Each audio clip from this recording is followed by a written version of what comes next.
So President Obama heads to Louisiana later this morning after getting backlash for spending the weekend playing golf instead of surveying the damage from that deadly flooding. Sean Hannity spoke with victims in Baton Rouge, one woman telling him that she's not surprised by the president's lack of action. I hate to say this. No, say it. Because I love America. I don't want to live anywhere else, and I know our crew does the best that they can do. Right. But I don't think Washington gives a hoot about anybody but their pockets. Did you see the president playing golf during all this? No, I didn't, because I don't have a TV. Louisiana Congressman John Fleming joins us now. Congressman, good morning to you and welcome. Good morning, Mark. Yes. So the president heads there today. Is it too late? Well, Martha, it's never too late, but my goodness, look how long it's been over a week since the floods began. And look, I got to tell you, I was in Baton Rouge when the water was rising.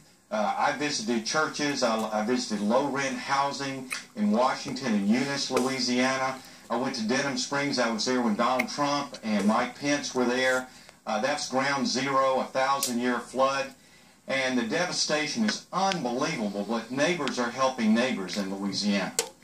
In terms of a presidential response, you know, I know that you say you don't need to come right to the scene right away, but what would you have preferred in terms of a response from the president? What would have been the most helpful? Well, I've got to tell you, Mayor Landry in Denham Springs, again, ground zero, told me that after 6 days they had seen no federal officials. No one had brought water to them or food except for faith-based organizations. The president should have been there hearing their story. And, you know, there's something about heart here. There's something about emotion, psychological support. These people are crying on people's shoulders. They cried on my shoulders. They were talking about memories that were destroyed in their homes. And the president out playing golf, it really makes people in Louisiana angry and sad that the president seems to have turned his back on the people of Louisiana in their time of greatest need. Yeah, I mean, it seems like the right words, even from a distance, go a long way, because these people feel like the country forgot about them and that they weren't, you know, everybody was on vacation and not paying attention when this was happening to them. So, you know, in terms of the visit that you had from Donald Trump and Mike Pence, what was your perception of that? Because some people felt it was, you know, sort of election politics.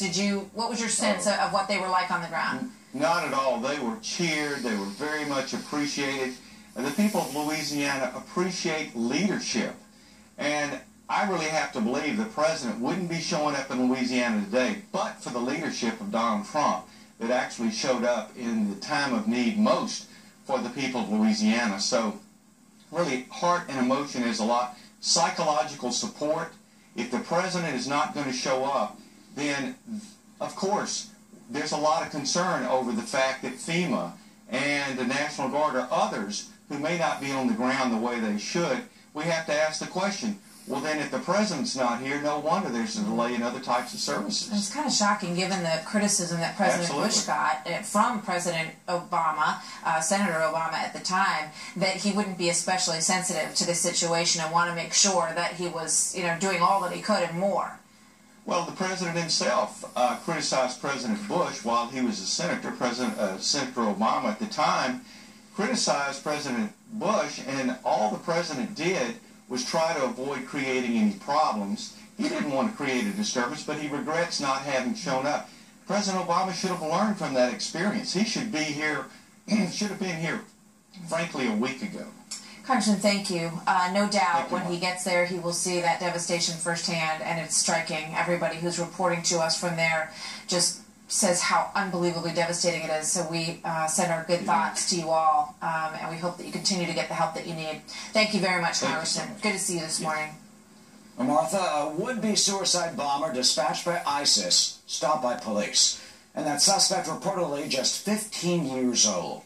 Coming up, we'll tell you about the disturbing new trend from the terrorist group, deploying children as terrorist killers.